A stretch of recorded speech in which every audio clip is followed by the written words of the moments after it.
Hi everyone, welcome back. Three more verses, 7 lines. They're not easy to read, so I'm just going to translate these as I go, and we're going to finish up Isaiah 53. Beginning in verse 10, this is easier to understand if you can recognize the daka verb to crush is a PL infinitive construct. If it were imperfect, it would have a yeah on the front, but it doesn't. And then a perfect verb of chala, here to be sick or miserable or something like that. So Yahweh chafatz, he delighted to crush him. So a cal perfect, delighted to crush, and then he has put him to grief. So if you can put a pause in between those two words, the clause reads a little more easily. Now we don't necessarily need to read chafetz as God gleefully causing the suffering of his son. Chafetz can be something like the royal will. What we're seeing, Isaiah is explaining that all of the unjust suffering that the servant went through, God was in control of it all. It was entirely within his will. So it's fine to translate the Lord willed to crush him, he has put him to grief. Now im can mean if, it can also mean when. And the tasim, this is a 3fs or a 2ms. And it could be, you could read this as his soul makes an asham, an offering for sin. I'm tempted to take it as the 2ms, when you, Lord, make his soul an asham, a guilt offering. Asham is really interesting. It's Leviticus 5 and 6 for, it's a kind of reparation offering for transgression against holy things. Very interesting that asham is used here.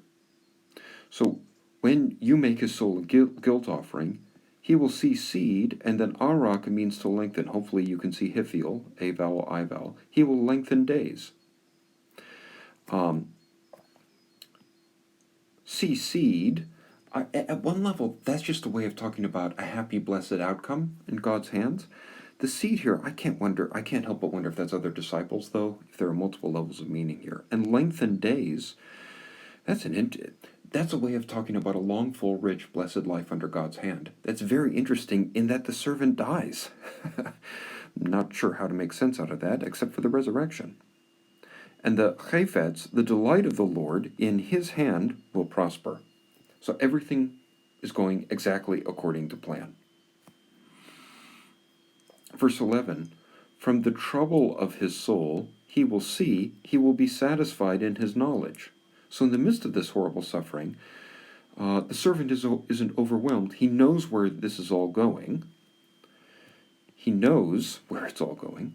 And then very beautifully, Yatzdik Tzadik Adiv La Rabim. My righteous servant will Zadok the many. Now some people see a text critical, they wonder if a scribe wrote out the Zadok root twice. I'm inclined against that.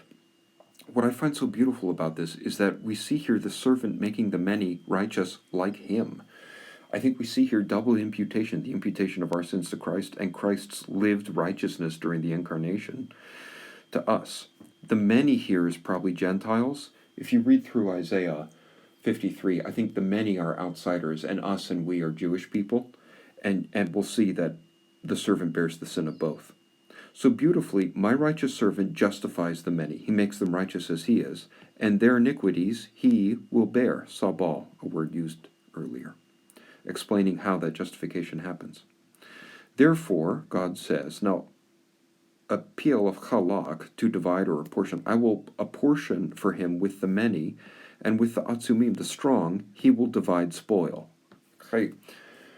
So, I don't think this literally means that the servant is the battle, but after a battle, the victors sit down and divvy up all the loot they've taken. This is a way of, I don't think this literally means the servant is a soldier. It's just a way of talking about victory. And that God is going to give the servant that victory. Tachat asher just means because. And this is a hifil verb. Ara means to lay bare or uncover. He laid his soul, he uncovered his soul to death. He didn't hide from any of that. And with peshaim, with rebels, he was numbered. Mana means to number or count. A nifel verb. And he, the sin of many, he bore. And for rebels, Paga in the Hifil can mean to intercede. He interceded. So we see the vindication of the servant parallel to 52:12-15 in the midst of his suffering. And some very profound things being said in the midst of them. Okay, that's Isaiah 53. Happy to take any questions if there are. Just type them in as a comment.